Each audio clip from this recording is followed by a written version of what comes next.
নাজিরহাটে নসিমিয়া high মাদ্রাসা পরিচালন সমিতি নির্বাচনে বিনা প্রতিদ্বন্দ্বিতায় জয়ী তৃণমূল সমর্থিত 6 প্রার্থী। দিনহাটা 2 নম্বর ব্লকের নাজিরহাট 1 নম্বর গ্রাম পঞ্চায়েতের নসিমিয়া হাই মাদ্রাসা পরিচালন সমিতির আসন্ন নির্বাচনে সোমবার ছিল স্ক্রুটনির শেষ দিন এবং আজ মঙ্গলবার নির্বাচনের মনোনয়নপত্র প্রত্যাহারের শেষ দিন।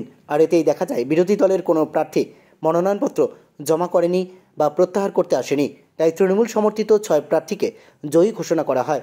আজ অর্থাৎ মঙ্গলবার দুপুর 2টার দিকে সকল প্রার্থীকে জয়ী ঘোষণা করা হয়। এদিন তৃণমূলের নাজিরহাট 1 নম্বর অঞ্চলের সভাপতি ধনঞ্জয় রায়ের উপস্থিতিতে জয়ী প্রার্থীদের বরণ করে নিয়ে মিছিল করা হয়। এ প্রসঙ্গে ধনঞ্জয় রায় বলেন, আজ আমাদের দলের সমর্থিত 6 প্রার্থী বিনা প্রতিদ্বন্দ্বিতায় জয়ী হয়েছে, তাই আমরা তাদের বরণ করে আনন্দ উল্লাসে মেতে উঠেছি। নাজিরহাট শোলমারি নসিমিয়া হাই মাদ্রাসার পরিচালন সমিতির নির্বাচনের গত 1 নভেম্বর আমরা নমিনেশন সাবমিট করি। গত 3রা নভেম্বর গতকাল সেই তার স্ক্রুটনি হয়, আজকে উইথড্রল। তাতে দেখা গেল যে এখানে বাম, বিজেপি, কংগ্রেস কোনো দলেই এখানে সাবমিট করেনি। আমরা বিনা প্রতিদ্বন্দ্বিতায় অর্থাৎ উইদাউট কন্টেস্টে আমরা উইন হলাম। আমাদের বাছাই 6 জন প্রার্থী উইন হলো। তো আমরা এটা বিশেষ করে নাজিরহাট 1 নং অঞ্চল তৃণমূল কংগ্রেসের পক্ষ থেকে আমরা বিশাল একটা অক্সিজেন পেলাম। শুধু নাজিরহাট কেন, আমরা এই 7 নং বিধানসভায় একটা বিশাল আমাদের অক্সিজেন।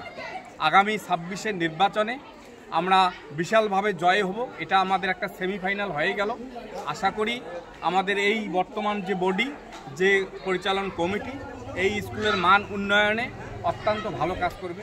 এখানে কিছু প্রবলেমও আছে, বিশেষ করে ছাত্র সংখ্যা অত্যন্ত কম, সেটা আমার বাড়াইতে হবে। বিল্ডিংগুলো বিধ্বস্ত অবস্থা আছে, সেগুলো রিপেয়ারিং বা নতুন বিল্ডিং তৈরি করতে হবে এবং অনেক কাজ রয়েছে। আশা করা যায় আমাদের এই বডি সুন্দরভাবে সুষ্ঠুভাবে শিক্ষার মান উন্নয়ন করবে এবং অন্যান্য যেসব প্রবলেম আছে সেই প্রবলেমগুলো সলিউশন করার চেষ্টা করবে। আপনার নাম? আমার নাম ধনঞ্জয় রায়, আমি নাজিরহাট 1 নং অঞ্চল তৃণমূল কংগ্রেসের সভাপতি। পরিচালন কমিটি আমাদের বিনা প্রতিদ্বন্দ্বিতায় জয়লাভ করলো। এখানে বিরোধী বলা চলে, বিরোধী শূন্য।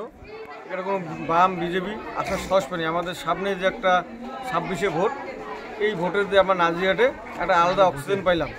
তার পাশাপাশি যে এসআইআর যে সারা বাংলা জুড়ে বা সারা দেশ জুড়ে একটা যে বাতাবরণ সৃষ্টি করছে সাম্প্রদায়িক বিজেপি, তার প্রতিফলন এই আজকে শোলমারি নসিমিয়া হাই মাদ্রাসার এই ভোটের যেন এরকম পরিস্থিতি বিজেপির প্রার্থী দেওয়ার মতন লোক খুঁজে পাচ্ছে না, এতটুকু আশা করি। এবং সামনের দিনে আমরা যে প্রার্থীরা আছে তাদের কাছে আশা করব সামনের দিনে যেন এরা স্কুলটা ভালো করে চালায়, বাচ্চা কাচ্চার দিকটা থাকে, যতটুকু যেহেতু একটু সমস্যা ছাত্র কম, এই দিকটার যেন নজর দেয়, যেমন ছাত্র কীভাবে বাড়ানো যায়, এতটুকু আশা করি।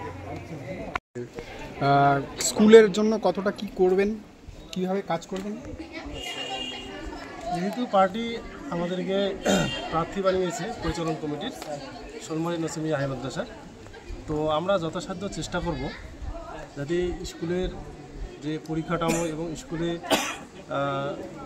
যে উন্নয়নমূলক কাজগুলো আছে, সেগুলো যাতে সুষ্ঠুভাবে পরিচালনা করা যায় এবং আগামী দিনে যাতে, যেহেতু স্কুলের একটু ছাত্র সংখ্যা খুবই সীমিত রয়েছে, আমরা বিশেষ করে এই ছাত্র সংখ্যা যাতে বাড়ানো যায় সেই দিক থেকে আমরা চেষ্টা করব যাতে ছাত্র আগামী দিনে এখানে ভরপুর হয়ে যায়।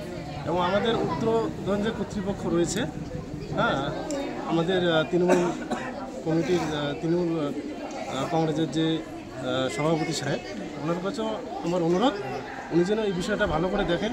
যেহেতু এই স্কুলের ছাত্র সংখ্যা খুবই কম, সেই বিষয়টা যদি উনি রাখেন তাহলে আগামী দিনে আমাদের এখানে যে উন্নয়নমূলক কাজগুলো সেগুলো করা মানে সুবিধা হবে, এটাই আশা রাখছি আর কি। আপনার নাম? আমার নাম আবুল হোসেন।